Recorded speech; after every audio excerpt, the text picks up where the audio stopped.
Chapitre 5. Quand Harry rencontre Harry. Harry dut de nouveau raconter sa vie, apporter des détails et répondre à de multiples questions. Le directeur s'intéressa plus particulièrement à ce qui concernait Voldemort. Lily demanda de nombreuses précisions sur les conditions de vie de Harry, déstabilisant le jeune homme par l'émotion qui la submergea à de nombreuses reprises. James resta silencieux, renfermé, le regard dur quand le sort des maraudeurs venait dans la conversation.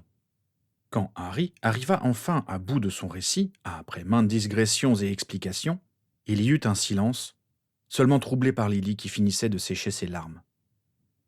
Ce fut le professeur Dumbledore qui le rompit. Si j'ai bien compris, vous devez trouver ces fameux Horcruxes, les désactiver et, enfin, vous débarrasser définitivement de Voldemort. C'est ça, reconnut Harry qui se demanda comment une tâche aussi complexe et ardue pouvait tenir en si peu de mots. J'ai besoin de réfléchir à tout ce que vous nous avez raconté et vérifier certains points. Mais dès à présent, je peux vous dire que nous sommes sans doute en mesure de vous aider. Vous voulez dire que vous pouvez me faire rentrer chez moi? Ce ne sera pas le plus difficile. C'est Poudlard qui vous a envoyé ici, et Poudlard ne ferait rien qui donnerait un avantage à Voldemort. Si ce dernier gagne, c'est la fin de l'école, telle que nous la connaissons, ouverte à tous les sorciers, quelle que soit leur origine. Je pense que Poudlard vous ramènera chez vous, quand vous aurez récupéré ce que vous êtes venu chercher ici. Mais je ne sais même pas ce que je suis venu chercher. Eh bien, nous allons tâcher de le trouver quand même. Dumbledore se tut, regardant Harry avec intensité, puis il demanda doucement. Mais vous, que désirez-vous? Voulez-vous vraiment rentrer dans votre monde? Vous êtes en sécurité ici. Mais je ne peux pas laisser tomber mes amis, s'écria Harry, prenant douloureusement conscience de combien il lui manquait. Ils comptent sur moi. Alors, nous ferons notre possible pour que vous les retrouviez, sourit le vieux sorcier. Cela va prendre du temps? Demanda Harry, inquiet. Ils vont paniquer si je disparais trop longtemps. Ils vont croire que Voldemort a mis la main sur moi. Je ne suis pas certain que le temps que vous passerez ici vous sera décompté, opposa Dumbledore. Je pense que l'aventure de notre Harry nous démontre que le château contrôle le temps, aussi bien que l'espace. Si le château est capable d'expédier quelqu'un une journée dans l'avenir, il pourra toujours vous faire revenir dans le passé d'autant de jours que vous aurez passés ici. Bien, conclut-il en se levant. Je reviendrai demain ou après-demain pour voir avec vous ce que nous allons faire. En attendant, jeune homme, prenez un peu de repos. Pendant que James raccompagnait leur hôte, Lily s'approcha de Harry et l'enlaça. Tu peux compter sur nous. Nous ferons notre possible pour t'aider. Merci, balbutia le jeune homme, aussi embarrassé que touché par ces marques d'affection.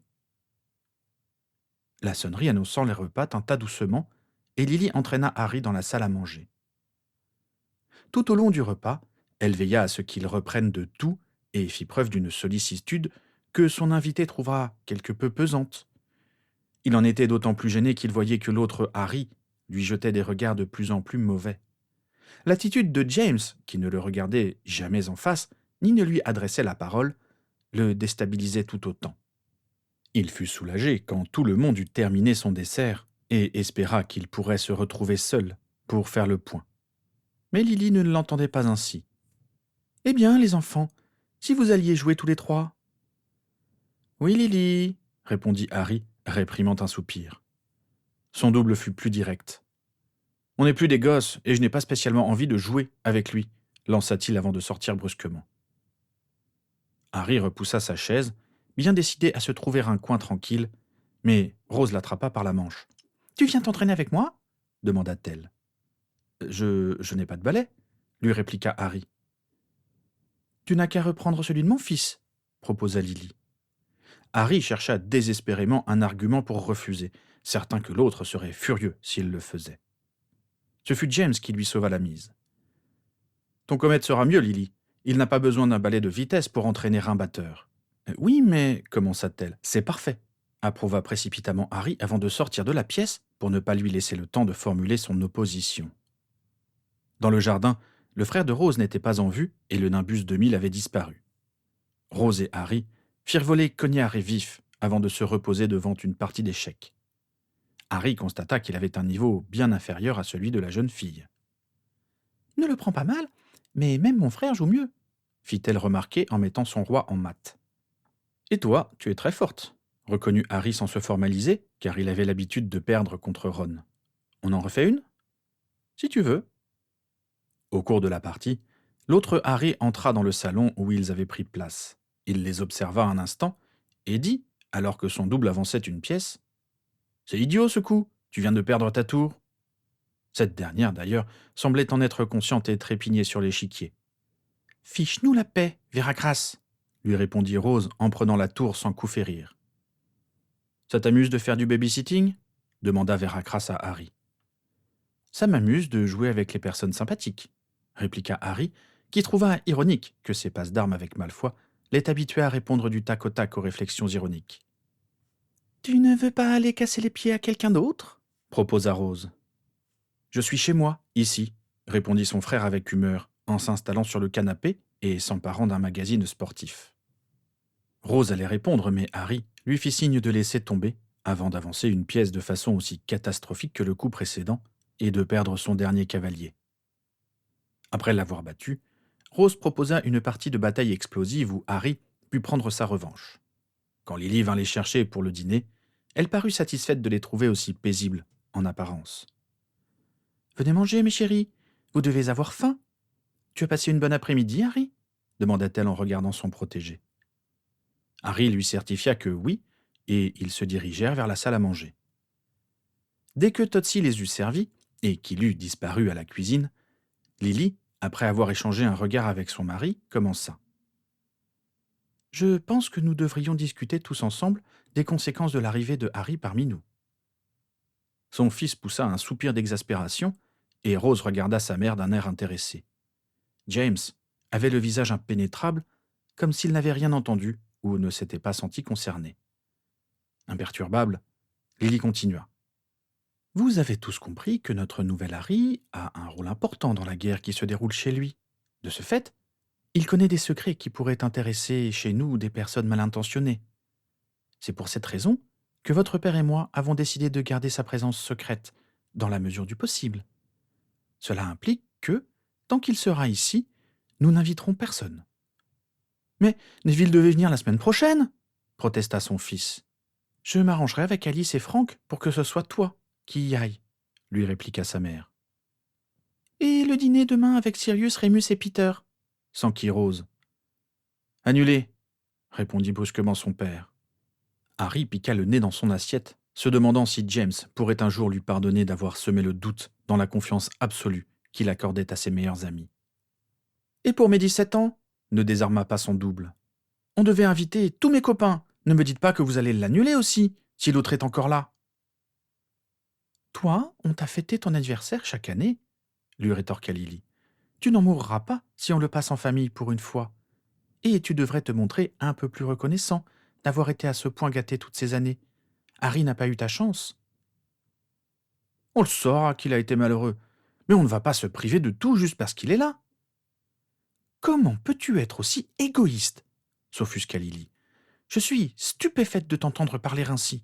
J'ai vraiment dû rater ton éducation pour que tu sois aussi égocentrique. » « Bon, j'ai compris, je vous laisse avec l'autre, puisque vous le préférez. » Le jeune homme furieux se leva brusquement, et on l'entendit grimper les escaliers en courant avant que ne claque la porte de sa chambre. Il y eut un silence embarrassé, et Lily murmura.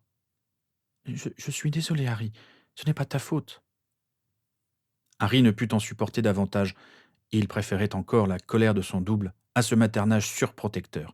Et puis, l'autre Harry avait parfaitement raison. Lily n'avait pas à le traiter comme son fils, car il ne l'était pas.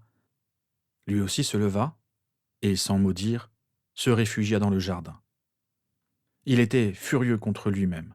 Non seulement il perturbait la vie de toute cette famille, mais il ne savait pas apprécier tout ce que Lily faisait pour lui. Les Dursley avait peut-être raison après tout. Il n'était qu'un ingrat. Arrivé à la mare qui marquait le fond du jardin, il prit une pierre à terre et la jeta le plus loin possible, faisant fuir les grenouilles. Au bout d'une dizaine de lancers, il se sentit mieux. Il entendit des pas venir vers lui. Peu désireux de s'expliquer avec sa protectrice, il trouva refuge dans la petite cabane de jardin. Mais ce n'était pas Lily, c'était l'autre Harry qui semblait toujours hors de lui. À son tour, il ramassa des galets et les jeta avec force dans l'étang. Mauvais jour pour les grenouilles, pensa Harry. Harry? Cette fois, pas de doute, c'était bien Lily qui appelait un des garçons. Son fils ne sembla pas davantage désireux de lui parler que son protégé. Il recula pour se mettre à l'abri dans la remise, poussant une exclamation de surprise quand il heurta une autre personne. « Qu'est-ce que tu fous là » chuchota-t-il. « Tais-toi, elle va nous entendre » répliqua Harry. « Pourquoi t'y vas pas? Elle te cherche. »« C'est toi qu'elle cherche. » Les deux garçons se turent quand Lily arriva à proximité, reculant le plus possible dans l'ombre pour qu'elle ne les voie pas. Elle soupira et repartit vers la maison. Une fois qu'elle fut éloignée, son fils repoussa son double avec force, le faisant trébucher. Pour se rattraper, Harry tendit la main et accrocha accidentellement le nimbus 2000 rangé contre le mur. « Attention !» s'écrièrent-ils en plongeant tous les deux. Ils rattrapèrent le balai avant qu'il ne touche le sol. « Tu ne vas pas me casser mon balai en plus !»« C'est de ta faute, idiot !»« De toute façon, tout est de ma faute ici. L'orphelin est parfait, lui. »« L'orphelin t'emmerde !»« Je te le fais pas dire. »« Ne t'en fais pas. Je ne vais pas rester éternellement ici.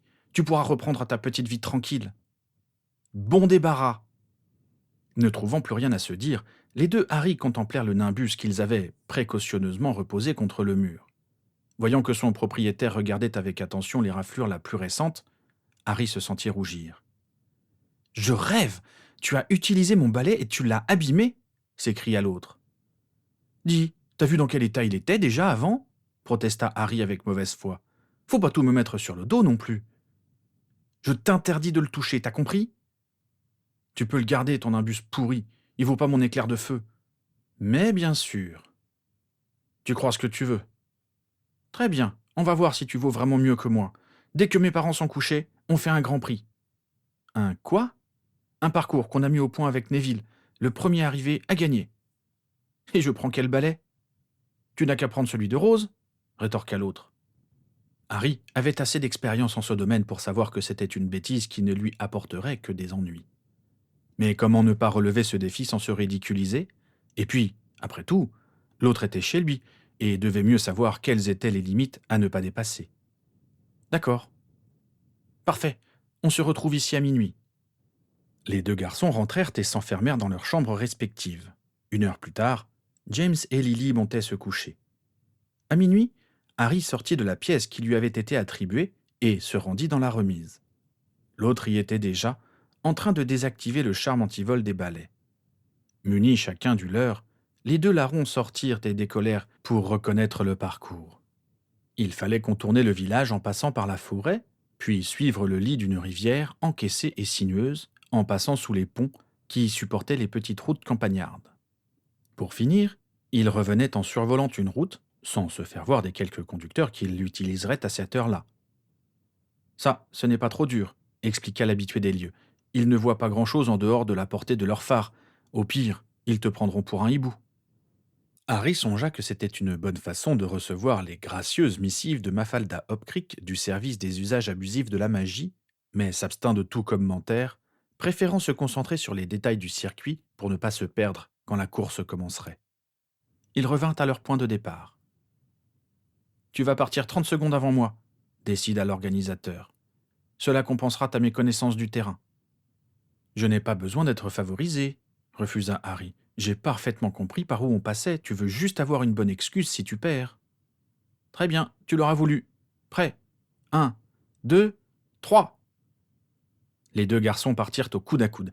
Ils durent cependant se séparer en abordant le bois aux alentours de Godric's Hollow. Il leur fallait zigzaguer entre les troncs d'arbres, sans dévier de leur trajectoire, sans perdre trop de temps non plus à ralentir pour contourner les obstacles. Celui qui connaissait le mieux l'endroit prit de l'avance, mais il fut rattrapé au-dessus de la rivière par son concurrent qui, pratiquement couché sur son balai, faisait une pointe de vitesse. C'était très risqué, car la distance entre l'eau et le tablier des ponts était réduite, mais l'esprit de compétition l'emporta, et les deux bolides filèrent tels des comètes, manquant parfois de se heurter quand ils passaient en même temps sous une arche. Ils atteignirent enfin la route à survoler. La voie était plus dégagée, mais les voitures qui passaient les obligeaient à se coller aux arbres qui bordaient le ruban de bitume. Tous deux manquèrent de peu de heurter une branche, et Harry faillit même s'écraser, ayant pris trop d'amplitude pour éviter une ramure mal taillée. Il dut ralentir pour éviter le sol et jura en voyant que son concurrent en avait profité pour le devancer. Il fonça pour le rattraper. C'est à ce moment-là que survint l'accident. L'autre Harry sortait d'un virage quand un camion déboucha devant lui. Il remonta en catastrophe, mais ne put éviter le chêne qui bordait la route à cet endroit. Le conducteur du véhicule freina, surpris par la masse qu'il avait aperçue de l'autre côté de son pare-brise, puis continua sa route, imaginant avoir, simplement, effrayé un oiseau de nuit. Il ne vit pas le retardataire qui, alerté par le bruit des freins, avait sagement pris de l'altitude. Ce dernier se demanda ce qui avait provoqué la réaction du camionneur. Par acquis de conscience, il ralentit plus que ne le justifiait le virage qu'il abordait et vit le nimbus de mille à terre. Il vira et fonça vers le balai accidenté. À ce moment-là, son double, qui avait réussi à s'agripper à une branche, glissa et s'écrasa sur le sol 4 mètres plus bas. Harry atterrit en hâte. « Ça va ?» demanda-t-il. « J'ai mal, » lui fut-il répondu. L'autre se redressa péniblement. « Mon bras » grimaça-t-il. Harry alluma sa baguette pour examiner les dégâts. Son double avait perdu ses lunettes. Une bosse se formait sur son front et il tenait son poignet contre son torse. « Tu peux bouger les doigts ?» demanda-t-il. Une tentative leur prouva que non. « T'as mal ailleurs ?»« Me suis cogné la tête. »« T'as une belle bosse. Laisse-moi regarder. »« Non, tu ne sembles pas avoir d'autres blessures. J'ai combien de doigts ?»« Espèce de crétin, j'ai pas mes lunettes. »« Bon, au moins tu sais qui je suis. Ton cerveau n'est pas atteint. » Il l'aida le blessé à se relever. « Accio, lunettes !» lança-t-il en direction de l'arbre. Une monture tordue en dégringola. Un réparo rendit la vue à son propriétaire. « J'ai cassé mon balai ?» s'inquiéta ce dernier. Harry alla vérifier. Il semblait encore utilisable. « Je suppose qu'on ferait mieux de rentrer. »« Ma mère va me tuer !» geignit l'accidenté. « Mais au moins, elle réparera ton bras. »« Je vais en entendre parler tout l'été. »« Hé, j'ai une idée !»« Oui ?» demanda Harry avec circonspection, comprenant soudainement pourquoi Hermione avait l'air inquiète quand il prononçait ces paroles. « Si j'allais me faire soigner à Sainte-Mangouste, comme ça je n'aurais plus rien demain, ni vu ni connu. »« Sainte-Mangouste ? Et on y va comment ?»« En balai, bien sûr. Londres n'est qu'à 2 heures à vol de chouette. »« T'es dingue !»« T'es pas obligé de venir avec moi. »« Tu ne vas pas tenir le coup avec ton bras en compote. »« Tant mieux pour toi, tu pourras prendre ma place comme ça. »« T'es vraiment bête quand tu t'y mets. »« Je n'ai pas besoin de toi, je te dis. » L'autre Harry ouvrit 2 boutons de sa robe de sorcier et glissa son bras blessé dans l'échancrure pour le maintenir. Puis, il se dirigea vers son balai qui, à son injonction, vint se lever dans sa main gauche. Il l'enfourcha et décolla. Harry le suivit précipitamment. Le vol se passa sans encombre. Ils avaient pris de la hauteur pour ne pas se faire repérer ni craindre les arbres. Celui qui était en tête semblait connaître le chemin. Après avoir volé dans une direction que Harry espéra non choisie au hasard, ils tombèrent sur une autoroute qu'ils suivirent jusqu'à ce qu'ils furent en vue de la capitale anglaise. Seul le passage au-dessus d'un aéroport fut délicat, puis, après 1 ou 2 boucles incertaines au-dessus de l'agglomération, les 2 balais se posèrent devant l'hôpital. Les sorciers se hâtèrent d'y pénétrer, soucieux de ne pas se faire repérer par les moldus. L'accidenté fut rapidement pris en charge. Un quart d'heure après son arrivée, il ressortait du cabinet du guérisseur, faisant jouer ses doigts et son poignet fraîchement réparés. « On peut rentrer » annonça-t-il. Harry, effondré sur le banc de la salle d'attente, lui jeta un regard peu amène. Il était 3 heures du matin, il était épuisé, et l'idée de repartir pour 2 heures de vol ne l'enchantait guère. « Courage, Chiffmeul !» l'exhorta le miraculé. « Ils t'ont fait prendre une potion régénérante ou quoi ?»« Oui, tu veux en demander pour toi aussi ?»« Laisse tomber. »« Allez, viens, on va prendre la cheminée à l'accueil. »« On peut ?» Si on achète de la poudre de cheminette, oui. T'as de l'argent sur toi? Il doit me rester quelques mornilles au fond de ma poche. Allez, je suis bon prince, je t'offre le voyage. Harry préféra ne pas commenter. L'hôtesse à l'accueil délivrait effectivement des petits sachets de poudre verte. Les deux Harry s'engouffrèrent dans la cheminée, heureux de rentrer chez eux. James et Lily étaient dans le salon quand ils déboulèrent de l'âtre.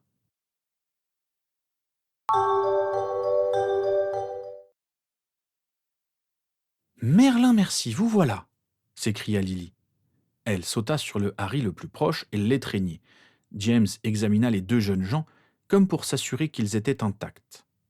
Lily lâcha celui qu'elle tenait pour s'emparer de l'autre. Peut-on savoir d'où vous venez avec vos balais s'enquit James d'un ton froid. On est allé faire un tour, tenta son fils. À 2 heures du matin s'étonna Lily d'une voix sévère. On n'arrivait pas à dormir, lui répondit-il. Il y a d'autres occupations plus compatibles avec cet horaire, remarqua James. Sans compter que nous t'avons formellement interdit de voler de nuit, compléta Lily en foudroyant son fils du regard. Tu es encore mineur. Plus pour longtemps, protesta l'objet de son courroux.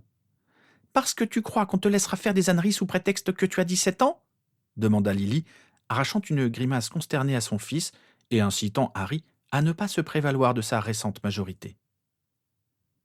À quelle heure êtes-vous partis les interrogea James, refusant d'entrer dans le débat. Et où êtes-vous allés pour en revenir en cheminée? Il fronça les sourcils et prit le bras de son fils dont la manche était déchirée. Il le dévisagea et ne put manquer l'ecchymose qui n'avait pas complètement disparu de son front. « Qu'est-ce qui t'est arrivé ?» demanda-t-il. « Ne me dites pas que vous vous êtes battu ?» s'inquiéta Lily. « Non !» assurèrent les deux garçons en même temps. « Qui t'a soigné ton front et ton bras ?» s'enquit James. « Je suis allé à Sainte-Mangouste, » admit son fils. « Mais je n'avais presque rien, je t'assure. »« Vous ne vous y êtes pas rendu en balai quand même !»